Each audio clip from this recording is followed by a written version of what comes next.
Selamat datang pada channel kami. Sekarang kita bahas tentang karomah Waliullah Syekh Kholil Bangkalan Madura. Sebelum kita lanjutkan, mohon subscribe channel kami Algoni Channel. Semoga bermanfaat buat kita semua. Ingat subscribe Algoni Channel. Assalamualaikum. Berikut kami sajikan beberapa karomah khawarikul adali waliullah, kejadian luar biasa yang dimiliki para kekasih Allah bagi bolo bumi sekalian, terutama para praktisi asma mahkota Raja AMR, yang dapat warisan dari beliau. Dengan harapan kita semua dapat mengambil hikmah dari artikel di bawah ini. Karomah Syekh Kholil Bangkalan. Berguru dalam mimpi. Pada waktu Syekh Kholil masih muda, ada seorang kiai yang terkenal di daerah Wilungan, Pasuruan bernama Abu Darin. Kealimannya tidak hanya terbatas di lingkungan Pasuruan, tetapi sudah menyebar ke berbagai daerah lain, termasuk Madura. Kholil muda yang mendengar ada ulama yang mumpuni itu, terbetik di hatinya ingin menimba ilmunya. Setelah segala perbekalan dipersiapkan, maka berangkatlah Kholil muda ke pesantren Abu Darin dengan harapan dapat segera bertemu dengan ulama yang dikagumi itu. Tetapi alangkah sedihnya ketika dia sampai di pesantren Wilungan, ternyata Kiai Abu Darin telah meninggal dunia beberapa hari sebelumnya. Hatinya dirundung duka dengan kepergian Kiai Abu Darin. Namun karena tekad belajarnya sangat menggelora, maka Kholil segera sowan ke makam Kiai Abu Darin. Setibanya di makam Abu Darin, Kholil lalu mengucapkan salam lalu berkata, "Bagaimana saya ini Kiai?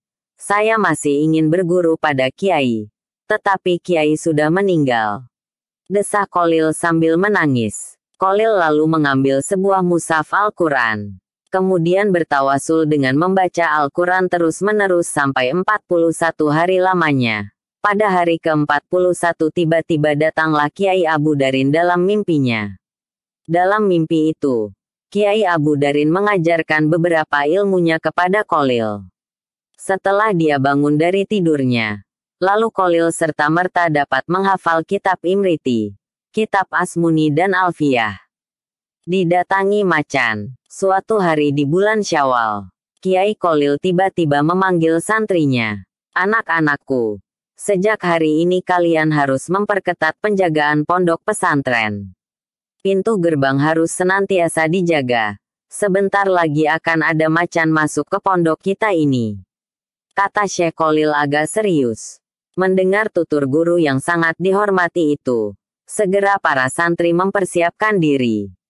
Waktu itu sebelah timur Bangkalan memang terdapat hutan-hutan yang cukup lebat dan angker. Hari demi hari, penjagaan semakin diperketat. Tetapi macan yang ditunggu-tunggu itu belum tampak juga. Memasuki minggu ketiga, datanglah ke pesantren pemuda kurus, tidak berapa tinggi, berkulit kuning langsat sambil menenteng kopor seng.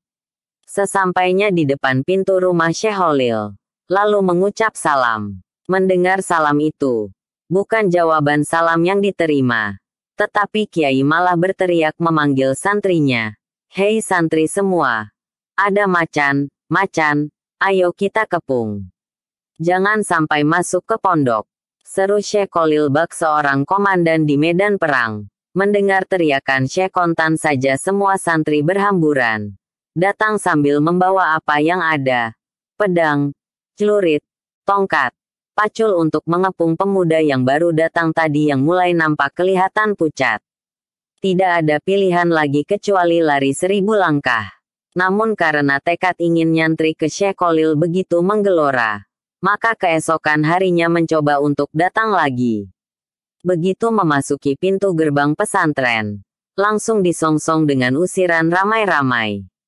Demikian juga keesokan harinya. Baru pada malam ketiga, pemuda yang pantang mundur ini memasuki pesantren secara diam-diam pada malam hari. Karena lelahnya pemuda itu, yang disertai rasa takut yang mencekam, akhirnya tertidur di bawah kentongan surau.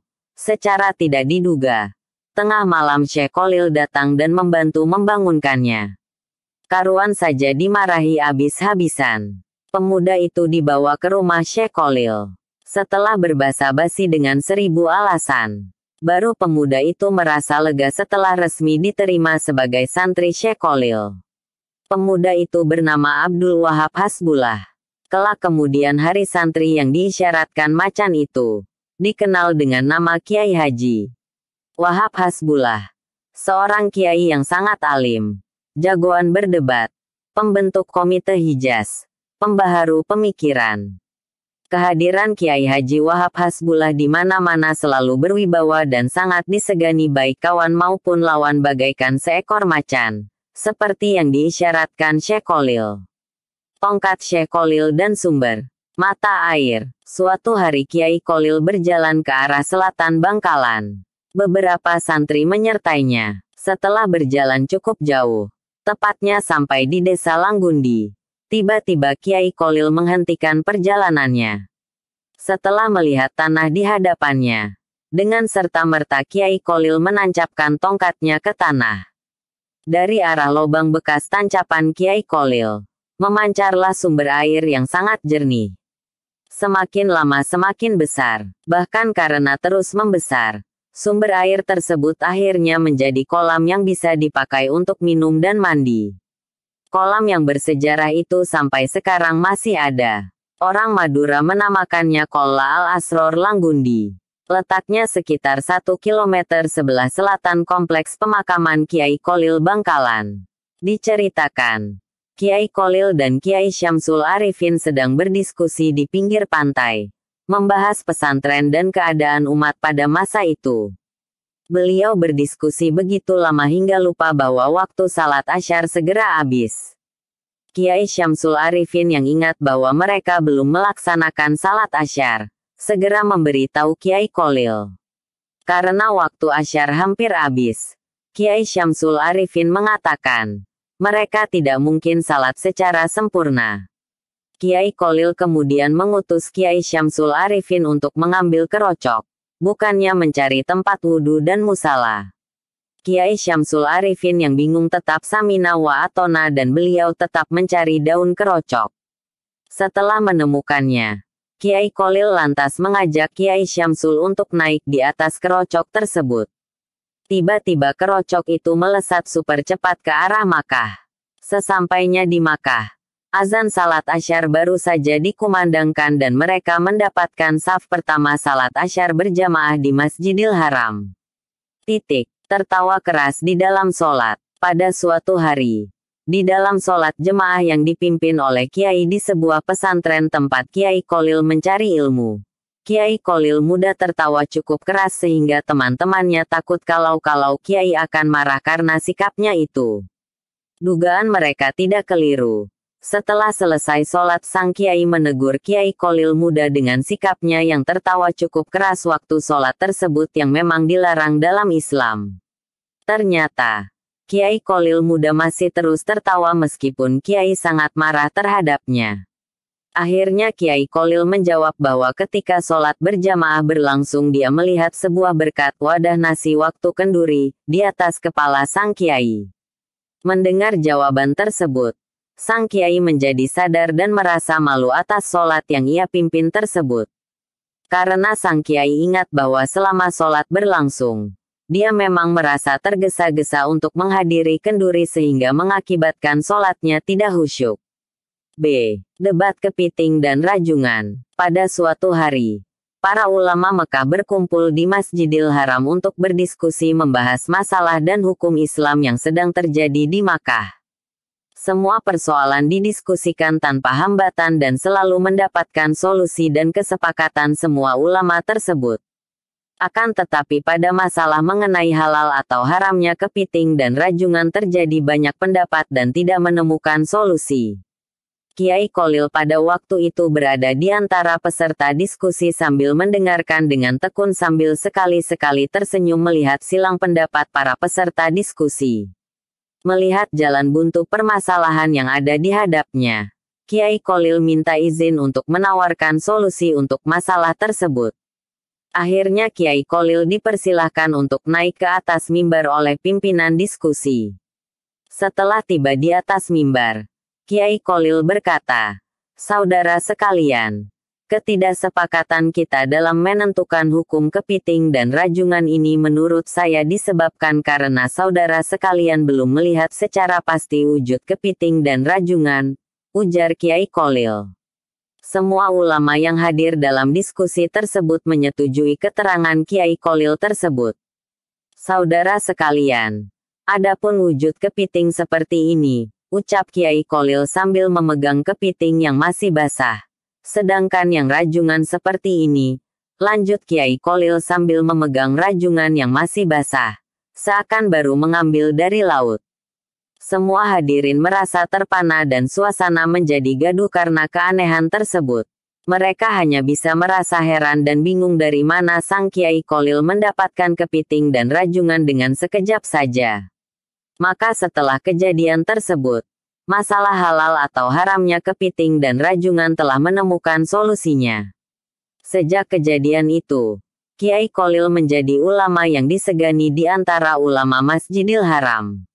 Mengubah arah kiblat masjid. Pada suatu hari, Kiai Kholil sedang melihat masjid yang sedang dibangun oleh menantu beliau yaitu Kiai Muntaha.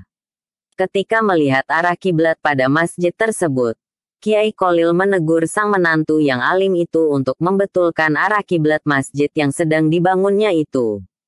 Sebagai orang yang alim, Kiai Muntaha mempunyai alasan dalam menentukan arah kiblat tersebut. Beberapa argumen ditunjukkan kepada Kiai Kholil dalam penentuan arah kiblat tersebut. Melihat menantunya tidak ada tanda-tanda untuk mendengar nasihatnya, Kiai Kholil tersenyum sambil berjalan ke arah tempat pengimaman diikuti sang menantu. Kiai Kholil mengambil sebuah kayu untuk melubangi dinding tembok arah kiblat dan menyuruh Kiai Muntaha untuk melihat lubang pada dinding masjid di tempat pengimaman. Betapa kagetnya Kiai Muntaha setelah melihat lubang itu. Sang menantu melihat dalam lubang kecil itu terlihat Ka'bah yang berada di Makkah dengan sangat jelas. Dengan penglihatan itu, Kiai Muntaha heran dan sadar bahwa arah kiblat yang menjadi kiblat bangunan masjidnya salah. Arah kiblat bangunan masjid terlalu miring dan terbukti benar apa yang dikoreksi Kiai Kholil. Membelah diri. Kesaktian lain dari Mbah Kholil adalah kemampuannya membelah diri. Dia bisa berada di beberapa tempat dalam waktu bersamaan. Pernah ada peristiwa aneh saat beliau mengajar di pesantren. Saat berceramah, Mbah Kholil melakukan sesuatu yang tak terpantau mata. Tiba-tiba baju dan sarung beliau basah kuyup. Cerita Kiai Haji Gozi. Para santri heran. Sedangkan beliau sendiri cuek. Tak mau menceritakan apa-apa. Langsung ngeloyor masuk rumah. Ganti baju. Teka-teki itu baru terjawab setengah bulan kemudian. Ada seorang nelayan sowan ke Mbah Kholil. Dia mengucapkan terima kasih. Karena saat perahunya pecah di tengah laut, langsung ditolong Mbah Kholil. Kedatangan nelayan itu membuka tabir.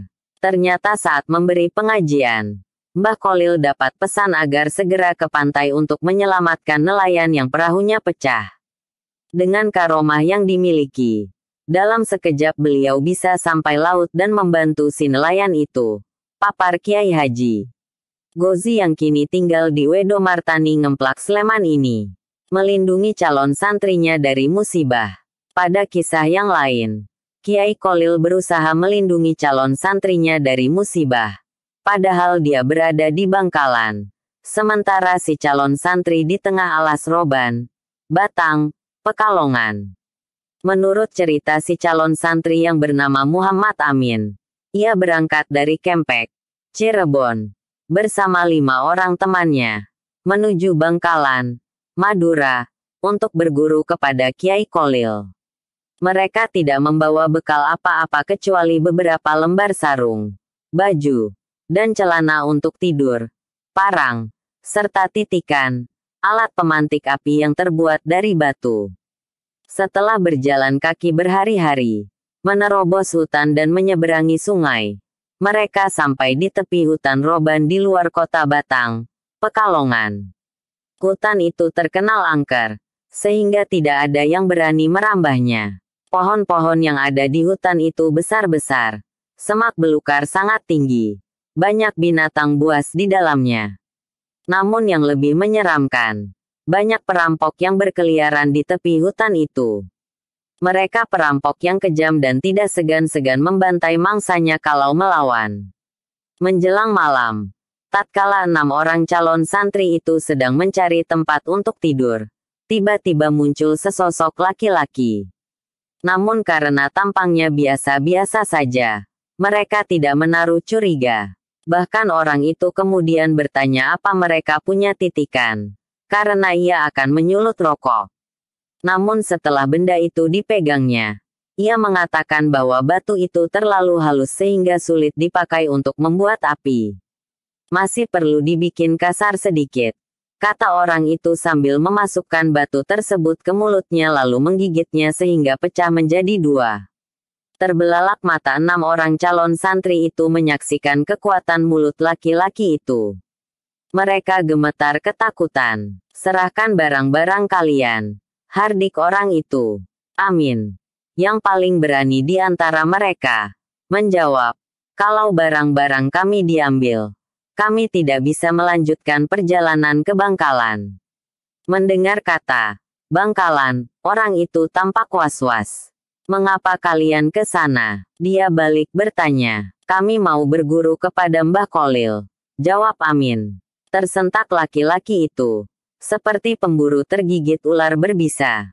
Wajahnya pucat pasi, bibirnya menggigil. Jadi kalian mau nyantri sama Kiai Kholil? Betul, sahut 6 calon santri itu bersamaan. Mereka gembira karena merasa tidak akan dirampok. Tapi dugaan itu meleset. Kalau begitu, serahkan semua barangmu kepadaku, kata lelaki itu. Kalian tidur saja di sini, dan aku akan menjaga kalian semalaman. Makin ketakutan saja para remaja itu. Mereka kemudian memang membaringkan badan tapi mata tidak bisa diajak tidur semalaman. Maut seakan sudah dekat saja. Keesokan harinya, selepas mereka salat subuh, lelaki itu mengajak mereka pergi. Ayo kita berangkat, ujarnya. Kemana? Tanya para calon santri. Akan kuantar kalian keluar dari hutan ini agar tidak diganggu oleh perampok lain, jawabnya tampak ramah. Dalam hati mereka bertanya-tanya, apa maunya orang ini? Namun sebelum pertanyaan itu terjawab, orang itu berkata, sebenarnya kalian akan aku rampok dan menjual kalian kepada onderneming untuk dijadikan kuli kontrak di luar Jawa. Tapi ilmu saya akan berbalik mencelakakan diri saya kalau berani mengganggu para calon santri Kiai Kholil. Sebab guru saya pernah dikalahkan Kiai Kholil dengan ilmu putihnya. Maka 6 remaja dari Kempek itu kian mantap untuk nyantri ke Bangkalan. Terlebih lagi baru di perjalanan saja untuk menuju pesantren Kiai Kholil mereka telah memperoleh karamah dari pemimpin pesantren tersebut.